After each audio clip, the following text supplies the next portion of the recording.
America का भारत पर tariff लगाने का ऐलान। अमेरिकी सदर डोनाल्ड ट्रंप ने अपने सोशल मीडिया पैगाम में कहा कि यकम अगस्त से भारत को 25% टैरिफ अदा करना होगा। यकम अगस्त आखिरी तारीख है, इसमें कोई तोसी नहीं की जाएगी। तजारती मुआहिदों के लिए डेडलाइन में तोसी नहीं की जाएगी। भारत ने टैरिफ अदा न किया तो भारी जुर्माना होगा। भारत अमेरिका से सबसे ज्यादा टैरिफ लेता था, अब नहीं लेगा। भारत दहशतगर्द गिरोहों के जरिए हाइब्रिड जंग को फरोग दे रहा है। मार्के हक में शिकस्त खाने वाला दुश्मन अब प्रॉक्सी जंगों और फितनों के जरिए पाकिस्तान में आदम इस्तेहकाम पैदा करना चाहता है, लेकिन पाक फौज मुकम्मल तौर पर तैयार है और हर साजिश का मुंह तोड़ जवाब दिया जाएगा। नेशनल वर्कशॉप बलूचिस्तान से खिताब में फील्ड मार्शल आसिम मुनीर ने फितनतुल खवारिज और फितनतुल हिंदुस्तान जैसे गिरोहों को खबरदार किया है कि उनका अंजाम भी वही होगा जो भारत ने खुद भुगता। भारत के खिलाफ कामयाबी पर दुनिया दंग रह गई। आज भी तस्करे हो रहे हैं। फोर्सेस दहशतगर्दी के खिलाफ कुर्बानियां दे रही हैं। वजीर आजम शहबाज शरीफ ने वफाकी काबीना इजलास से खिताब करते हुए कहा कि गजा में जुल्म और सितम की तारीख में मिसाल नहीं मिलती। गजा में बच्चों की हालत देखी नहीं जाती। गजा में जारी मसालिम की जितनी मजम्मत की जाए कम है। गजा के मामले पर पाकिस्तान का मौक़िफ़ बिल्कुल वाज़ेह है। और स्टेट बैंक ने महंगाई के मारे अवाम के लिए खतरे की घंटी बजा दी। गवर्नर स्टेट बैंक के मुताबिक पिछले 2 माह में महंगाई की मजमूई शरह में इजाफा हुआ। आइंदा साल की इब्तदा में ही महंगाई की मजमूई शरह में पहले कम फिर ज्यादा इजाफा हुआ। मॉनेटरी पॉलिसी का ऐलान करते हुए जमील अहमद ने बताया कि तवानाई की कीमतों में कुछ रद्दबदल हुआ है और आगे चलकर इसके बुनियादी असरात साजगार नहीं रहेंगे और इसके असरात अगले साल सामने आएंगे। मोदी सरकार की नई चाल, ऑपरेशन सिंदूर की शिकस्त छुपाने के लिए प्रलय मिसाइल के तजुर्बात किए। 28 और 29 जुलाई को मुसलसल 2 दिन मिसाइल तजुर्बात किए। खत्ते में कशीदगी बढ़ने का खदशा। असलहे की दौड़ में भारत का मुकाबला पाकिस्तान के नसर मिसाइल से है, जो जौहरी वॉर हेड ले जाने, तेज रफ्तार नकलो हरकत और दुश्मन की पहली जर्ब का मौसर जवाब देने की सलाहियत रखता है। ऑपरेशन सिंदूर से मुतालिक भारत के इश्तियाल अंगेज दावे मुस्तरद। तर्जुमान दफ्तर खारजा ने कहा, भारतीय पार्लियामेंट में ऑपरेशन सिंदूर से मुतालिक भारतीय हुक्मरानों के बयानात को मुस्तरद करते हैं। भारतीय बयानात हक़ाइक़ मस्ख़ करने और जारियत को जवाब देने की कोशिश है। पहलगाम हमले की तहकीकात के बगैर भारत ने पाकिस्तान पर हमला किया। भारतीय रहनुमा अपना नुकसान तस्लीम करें। रूस के सहली इलाके में 8.8 शिद्दत का ज़लज़ला। ज़लज़ले की गहराई 150 किलोमीटर थी। सुनामी की वार्निंग जारी। समंदर में 4 मीटर तक बुलंद लहरें। सहली इलाकों से इनखला की हिदायत। सुनामी की लहर कैलिफोर्निया के साहिल से टकरा गई।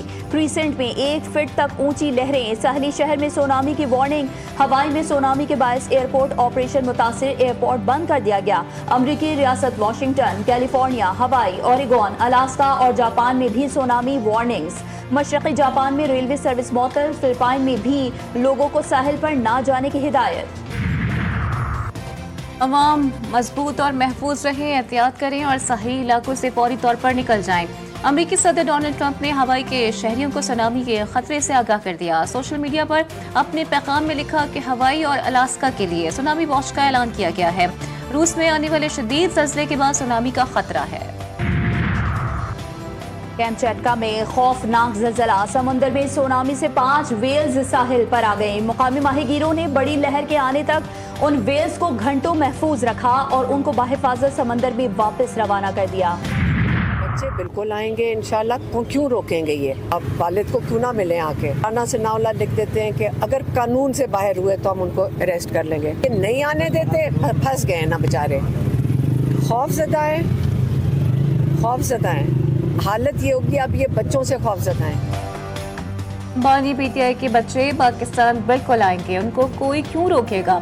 बानी पीटीआई की हमशीरा अलीमा खान ने कहा कि कभी राना सनाउल्लाह कह देते हैं बच्चे कानून से बाहर जाएंगे तो गिरफ्तार कर लेंगे।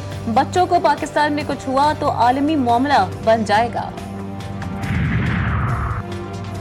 फुफ्फो की ख्वाहिश पूरी ना हो सकी, भतीजे पाकिस्तान नहीं आ रहे। साबिका भावज ने अपने बच्चों को पाकिस्तान जाने से रोक दिया है। वजीर इत्तलात पंजाब अज़मा बुखारी की पीटीआई पर तनकीद। कहती हैं, जब महात्मा के अपने बच्चे ही एहतजाज में शामिल नहीं होंगे तो इनकलाब कैसे आना था? 5 अगस्त का एहतजाज आगाज से कबल ही फ्लॉप शो हो गया है। अलीमा बाजी ने भी 5 अगस्त के नाम निहाद एहतजाज की नाकामी की पेशगी इतला दे दी है। पीटीआई की मौजूदा क़यादत भी एहतजाज की हामी नहीं।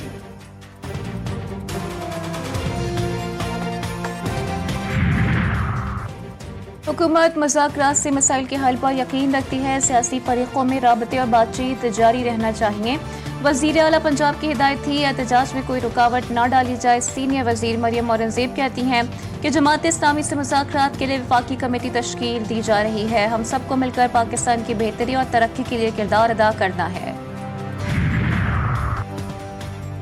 पीटीआई ने मिशाल यूसुफजई को खवातीन की नशिस्त पर सेनेट का टिकट जारी कर दिया। पार्टी के दीगर उम्मीदवारान को 30 जुलाई तक दस्तबरदार होने की हिदायत। चेयरमैन पीटीआई बैरिस्टर गौहर ने नोटिफिकेशन भी जारी कर दिया। खैबर पख्तूनख्वा में खवातीन की नशिस्त पर सेनेट का ज़िमनी इंतखाब 31 जुलाई को होगा।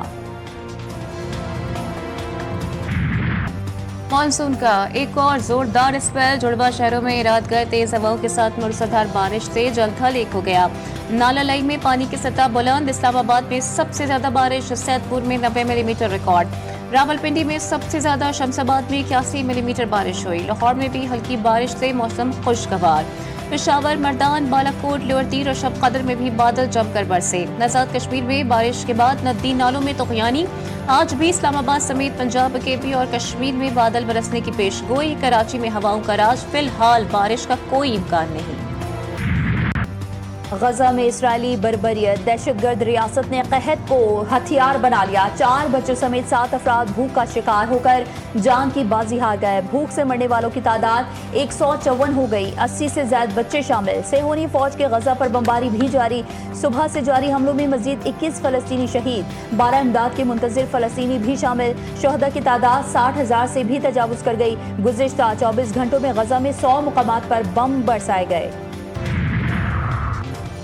मसला फ़लस्तीन के पुरअमन हल के लिए 2 रियासती हल पर बैनुल-अक़वामी कॉन्फ्रेंस अख्तिताम पज़ीर। आलमी रहनुमाओं का फ़लस्तीन से यकजहती का इज़हार। इसराइल पर फ़लस्तीन को रियासत के तौर पर तस्लीम करने पर जोर। गजा के अवाम को भूखा रखने की मजम्मत। मसले के मुनसिफाना हल पर इत्तेफाक।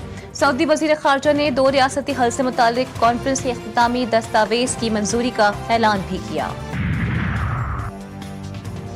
वक्त दुरुस्त नहीं, नतीजा सिफर। अक़वाम मुत्तहिदा में फ़लस्तीन कॉन्फ्रेंस पर अमरीका की शदीद तनक़ीद। टैमी ब्रूस ने कॉन्फ्रेंस को बेमायने करार दे दिया। कहती हैं 2 रियासती हल पर कॉन्फ्रेंस 7 अक्टूबर के मुतासरीन के जख्मों पर नमक छिड़कने के मुतरादिफ है। ये कॉन्फ्रेंस गजा में अमन के बजाय जंग को तूल देने का सबब बनेगी। हमास को इससे मजीद तक़वियत मिलेगी। कॉन्फ्रेंस से आलमी सतह पर गजा में अमन कोशिशों को भी नुकसान पहुँचेगा।